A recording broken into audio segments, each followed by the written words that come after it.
Unsa ang kalinaw? Ang kalinaw kay pakig-amigo. Ang kalinaw kay pakigdula.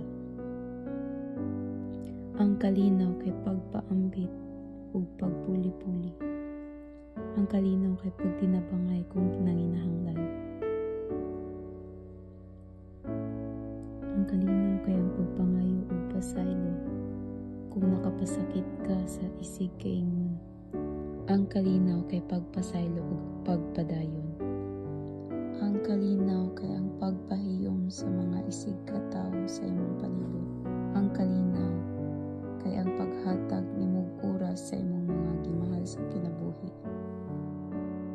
Ang kalinaw kay gugma. Ang kalinaw kay pagpakita og gugma sa mga tawo nga imong giampingan ug pagsabot sa ila ang gipangbati. Ang kalinaw kay pag-amping sa mga kabataan. Ang kalinaw kay pag-amping sa atong kalibutan. Mantineron nga limpyo kini. Ang kalinaw kay pagtanom og daghang mga kahoy. Ang kalinaw kay pagmantiner sa limpyo nga tubig para sa mga binuhat sa dagat. Ang kalinaw kay hinay nga hangin. Ang kalinaw kay hilom nga higayon sa kinaiyahan.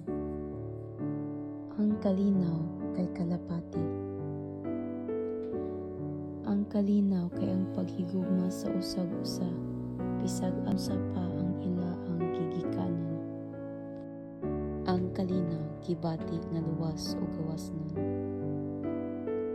Ang paglikay sa gubat mao'y buhat sa mga politiko. Ang pag-establisar sa kalinaw mao ang buluhaton sa edukasyon. Maria Montessori. Aron mahiusa ang tanan nga mga tawo, ingon nga mga igsuon, kinahanglan natong gub-on ang tanan nga mga babag aron ang mga tawo sa tibuok kalibutan mahisama sa mga bata nga nagdula sa usa ka halapad nga tanaman. Maria Montessori.